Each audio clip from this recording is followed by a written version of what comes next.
Hello friends, good morning. তো চলো আজকে আরেকটি নতুন ব্লগ নিয়ে চলে এসেছি তোমাদের সামনে।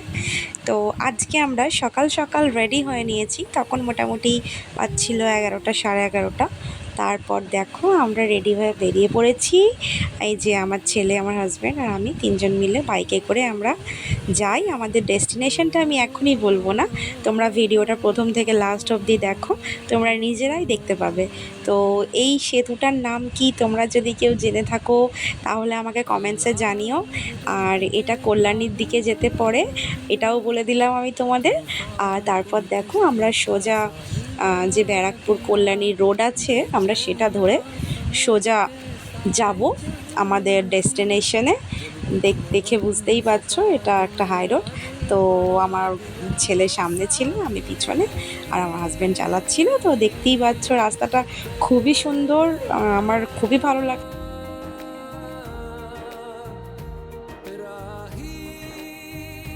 যাই হোক, দেখো আমরা অবশেষে আমাদের ডেস্টিনেশনে পৌঁছে গেছি। আর বলতে হবে না, আশা করি তোমরা বুঝতেই পেরেছো যে আমরা চলে এসেছি দাদা বৌদির হোটেলে স্পেশাল দিনে বিরিয়ানি খাওয়াবো বলে। অ্যাকচুয়ালি কোনো স্পেশাল দিন না, বিরিয়ানি খাওয়াটাই স্পেশাল। দেখো এখানে কত ভিড়, আর এই ভিড়ের মধ্যে লাইন দিয়ে বিরিয়ানি খাওয়া, বাবারে বাবা, জাস্ট মানে ভাবা যায় না।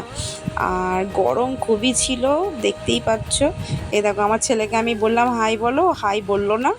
তো যাই হোক, আমরা লাইনে দাঁড়িয়ে পড়েছি, আমার হাজব্যান্ড গাড়ি পার্কিং করতে গেছে। গাড়ি পার্কটা করে এসে আমরা একসাথে ঢুকবো তিনজন মিলে। দেখো এখানে কন্ট্যাক্ট নাম্বার দেওয়া আছে। এই দেখো এখানে হাঁড়িটা, দেখো আমি প্লেটিং করাটা দেখাচ্ছি। বিরিয়ানিটা প্লেটে কিভাবে সার্ভ করে, একটা মাংস, মিট এক পিস, আর এক পিস আলু আর রাইস। তো মোটামুটি আমার ভালোই লেগেছে দেখে এদের ব্যবস্থাপনাটা। তারপর আমরা লিফটে করে ওনারাই ডিসাইড করলো যে আমরা কোন ফ্লোরে যাব।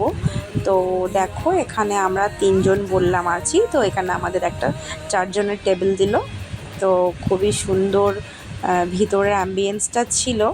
আর এই যে আমার ছেলেকে আমি প্রথমবার রেস্টুরেন্টের খাবার খাওয়াবো। ওর নয়, বাচ্চাদের এই বয়সে এত বাইরের খাবার খাওয়া তো উচিত না। আর দেখো এখানে আমরা 2 প্লেট বিরিয়ানি অর্ডার করেছিলাম, একটা মাটন বিরিয়ানি আর একটা চিকেন বিরিয়ানি। কিন্তু সবচাইতে বড় কথা হলো এখানে মাটন বিরিয়ানি বা চিকেন বিরিয়ানি কোনোটাতেই সেদ্ধ ডিম ছিল না, যেটা আমার খুবই, যেটা দেখে আমি হতাশ হয়েছিলাম। আর এখানে আমি আমার ছেলেকে আমার প্লেট থেকেই দিয়েছি, কারণ 1 প্লেট বিরিয়ানি আমার পক্ষে খাওয়া অন্তত সম্ভব না।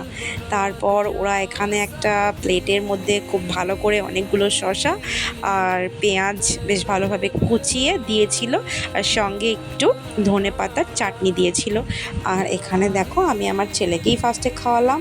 আমার মাটনের পিসটা ফার্স্টে পছন্দ হয়নি, যার জন্য আমি ওটা চেঞ্জ করেছিলাম। তারপর আমার ছেলে খাওয়ানো হয়ে গেলে তারপর আমি খেলাম, আর আমার হাজব্যান্ড চিকেন বিরিয়ানি খেলে আমাকে একটু দিয়েছিল, টেস্ট করে দেখলাম, মোটামুটি খারাপ না। আর আমারও মাটন বিরিয়ানিটা খারাপ লাগেনি। তো অবশেষে আমাদের খাওয়া শেষ, এখানে আমরা বিলও দিয়ে দিয়েছি। আর তারপরে আমরা আবার সেই একই প্রসেসে লিফটে করে আবার আমরা নিচে ফিরে যাব।